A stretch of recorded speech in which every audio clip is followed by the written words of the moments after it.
अनिल दा ने मुझे बहुत सारी चीज़ें सिखाई, मतलब मैंने उनसे सीखी, उन्होंने शायद सिखाई नहीं हो पर मेरे दिमाग में वो बातें रहीं।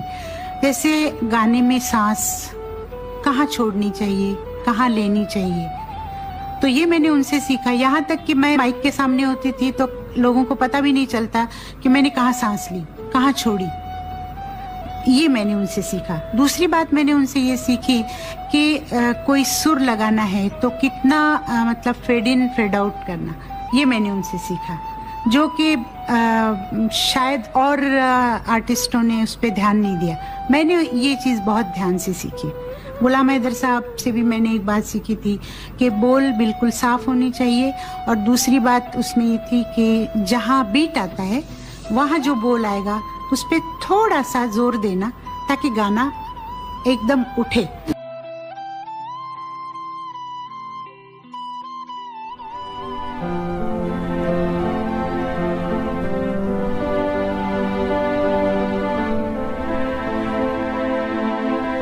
दूसरा जो वो कहते हैं तो उसमें वो बिलीव इन लगता है, उसमें प्रिटेंशन कहीं नहीं है, जो उनकी अपनी शख्सियत का हिस्सा है। जिंदगी में भी कहीं कोई प्रिटेंशन नहीं है, जो हैं वैसे ही हैं। अब वो गाते हुए भी इसलिए हर एक चीज वो यकीन कर लेने को जी चाहता है कि हाँ ये जो कह रही है चांदनी रात को, जब चांदनी रात कहते हैं तो हाँ वो चांदनी रात है, वही होगी। यहां तक कि जैसे आपसे बात हुई कि उनकी मुस्कुराहट उनके गाने में, उनकी आवाज में दिखाई दे जाती है। अब और वो कितना मुस्कुरा रही हैं वो भी उसमें नजर आ जाता है, अगर आप जानते हो शख्सियत को। एक बहुत ही और एब्स्ट्रैक्ट एलिमेंट है उनकी शख्सियत को। आई नो नॉट उनकी खामखा इस तरह से तारीफ नहीं कर रहा, पर वो बहुत जेनरस इंसान है, जो देने में, बांटने में। और ये एलिमेंट अगर आप महसूस कर सकें तो उनके पूरे गाने में, पूरी गायकी में महसूस होता है।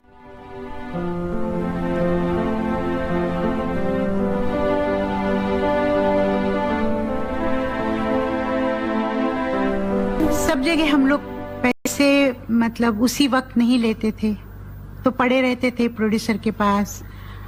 कई जगहों पे मेरे पैसे डूब भी गए, तो बाद में जाके हमने ये शुरू किया कि भाई पैसे वक्त पे लेने चाहिए, उसी वक्त ले तो अच्छा है। पर शुरू में पैसे कम आने का दुख नहीं था। उस वक्त जो काम हम लोग कर रहे थे ना, उसकी एक खुशी अलग थी।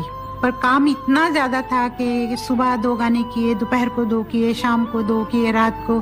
तो सुबह निकले, रात के 3-4 बजे घर आए, उस वक्त खाना खाया, फिर सुबह 6 बजे उठ के तैयार होके रिकॉर्डिंग पे जाना है, तो फिर अपना ट्रेन पकड़ के जाते थे इधर से उधर।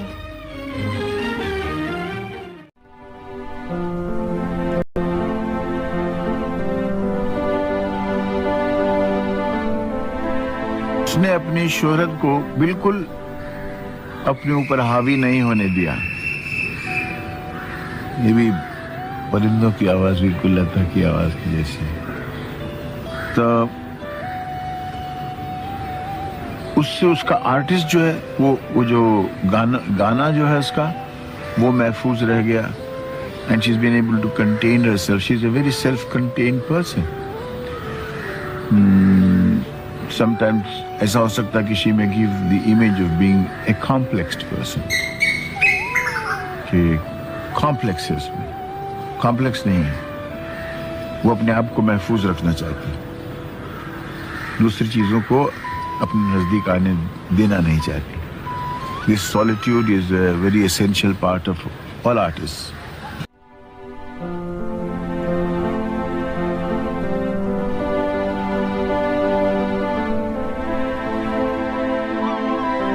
ये घंटे भर की ट्रेन का सफर था।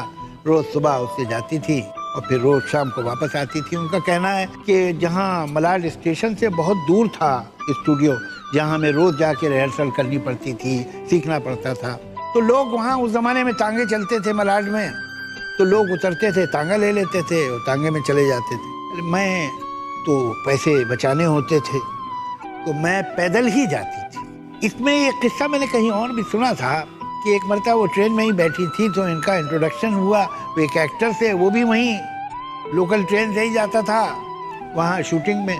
तो बात हुई कि सिंगर हैं, इंट्रोडक्शन किया गया और ये लता मंगेशकर नाम है इनका, अभी गा रही हैं फिल्म। कहले अच्छा अच्छा। अब ये क्या है कि देखिए महाराष्ट्र में गाना संगीत तो बहुत है, लेकिन ये जब हिंदी उर्दू में गाते हैं मराठी सिंगर तो कहीं ना कहीं एक्सेंट आ जाता है। ये बात जो है कुछ लता जी के दिल को छुप गई। कहले अच्छा, बाई टेम्परामेंट परफेक्शनिस्ट है, तो जो काम करना है उसे फिर परफेक्टली ही करना है। तो वो तो नया नया जमाना था, तो इन्होंने एक उर्दू टीचर रखा और इन्होंने अपने एक्सेंट पे, अपने प्रोनाउंसिएशन पे काम किया।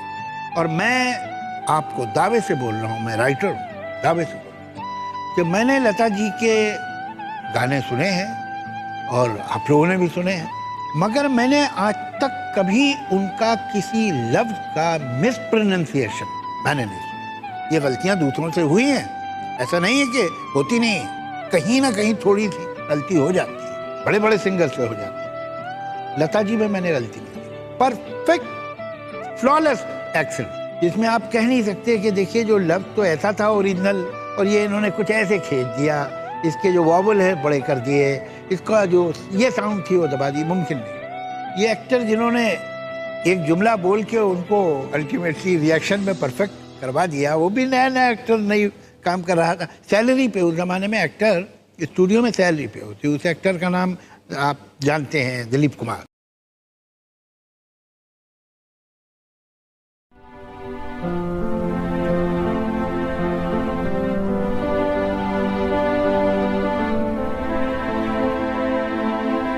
मैं गाने में बिल्कुल खो जाती हूँ, पर मैं ज्यादा कोशिश ये करती हूँ कि पिक्चर पे जो भी मतलब कैरेक्टर है, क्या है, मतलब किस तरह का है, वो सोच के मैं ज्यादा गाती हूँ। और उसके लिए मैं पहले पूछ भी लेती हूँ।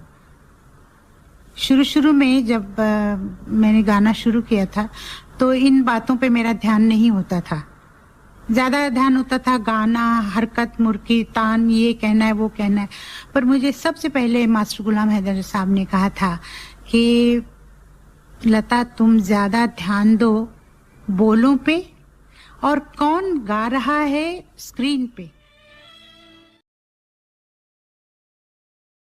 उनमें एक बहुत बड़ी खूबी वो ये है कि वो जिस आर्टिस्ट के लिए गाती हैं वो उनके हिसाब से गाती हैं। वो शायद पहले पूछ लेती हैं और उन्होंने कहा भी था एक बार कि वो पता करती हैं कि ये जो मैं गाना गाने वाली हूँ किस पे पिक्चराइज होने वाला है, तो वो उस हिसाब से, उस अंदाज से गाती हैं। ये कई बार मैंने महसूस किया और बहुतों ने, दूसरों ने भी ये महसूस किया कि गाना सुनने के बाद, पिक्चर देखने से पहले ये महसूस होता है कि ये इन्होंने मीना जी के लिए गाया है या मधुबाला के लिए गाया है या नूतन के लिए गाया है। सब लोग कहते हैं मुझे कि आपने सायरा जी के लिए गाना गाया तो आपकी आवाज़ उन जैसी आपने कैसे की। हालांकि आवाज़ नहीं करती हूँ, पर मैं जब उनके लिए गाना गाती हूँ या किसी भी स्टार के लिए गाना गाती हूँ तो शायद थोड़ा सा सोच लेती हूँ कि इनके लिए अगर मैं इस तरह गाऊँ तो अच्छा लगेगा।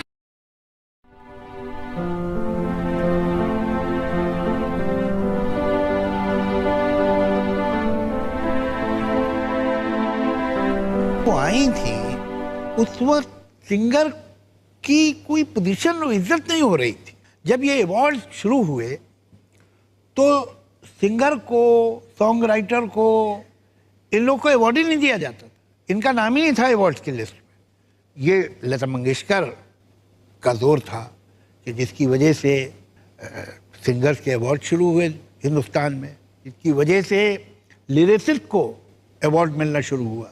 आप लता जी का कोई इंटरव्यू देखिए, आप लता जी का कोई बयान देखिए, वो जिस इज्जत से म्यूजिक डायरेक्टर्स की बात करती हैं, जिस इज्जत से वो दूसरे सिंगर्स की बात करती हैं, उसी इज्जत से वो हमेशा अपने राइटर्स की, जिनके गीत उन्होंने गाए, उनका नाम लेती है। और उनका ये कहना है कि गीत तो अल्टीमेटली जब तक उसके शब्द सही नहीं होंगे तो उसमें गाने में लुत्फी क्या है, और चलेगा तो वही कि जिसके वर्ड सही हैं, अच्छे हैं, कोई मीनिंग है उसमें, तब मुझे मौका मिलता है कि मैं उसे इंटरप्रेट करूं।